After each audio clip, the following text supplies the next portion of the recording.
Kita bergeser ke kasus lain, pemirsa. KPK memulai penyelidikan dugaan markup dalam proyek kereta cepat Wush. KPK mengajak masyarakat untuk memberikan informasi yang dapat memperkuat proses penyelidikan.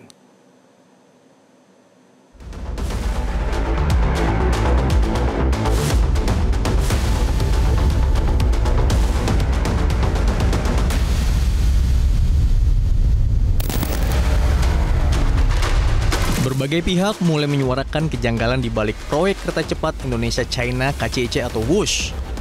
Dari sikap Menteri Keuangan Purbaya Yudisadewa yang menolak APBN digunakan untuk membayar utang Wush, berujung dugaan markup proyek akibat pembengkakan biaya atau cost of run proyek kereta cepat hingga 116 triliun rupiah. Komisi Pemberantasan Korupsi masih menyelidiki dugaan korupsi proyek kereta cepat Jakarta-Bandung atau Wush.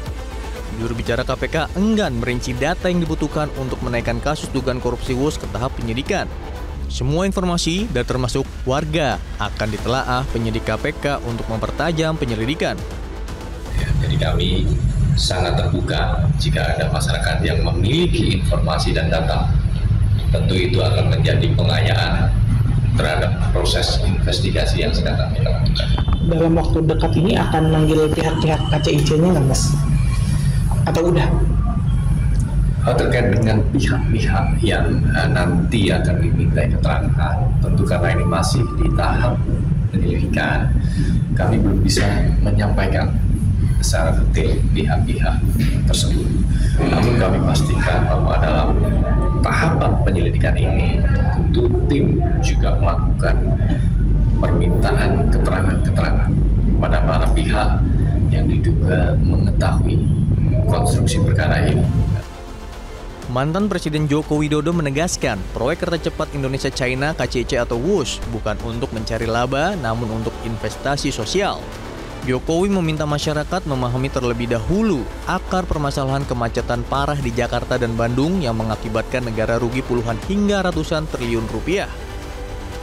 Dari kemacetan itu, negara rugi secara hitung-hitungan, kalau di Jakarta saja kira-kira 65 triliun per tahun.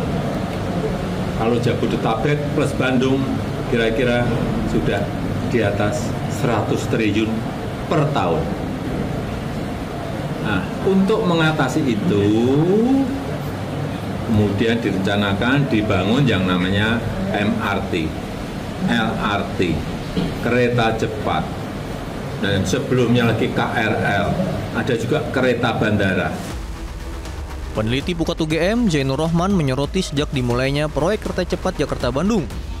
Zainur mendorong KPK agar memeriksa secara menyeluruh pihak-pihak pengambil keputusan dalam proyek kereta cepat Wush. Jelas ini tidak wajar, ya. Apakah tidak wajar itu merupakan pelanggaran atau dari sisi tindak pidana korupsi atau bukan? Itu yang harus dilakukan teliti oleh KPK, telah oleh KPK. Yang pertama adalah dieksaminasi proses pengambilan keputusan. Mengapa memilih A, kenapa bukan B? Kenapa? Karena awalnya Jepang gitu ya.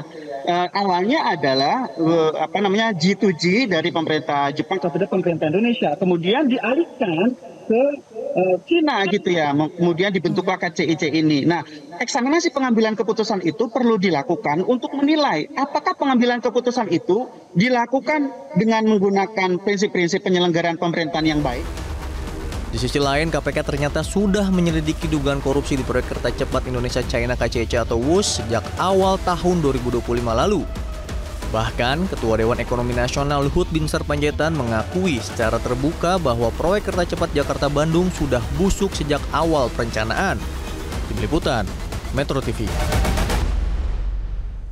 Download Metro TV Extend sekarang.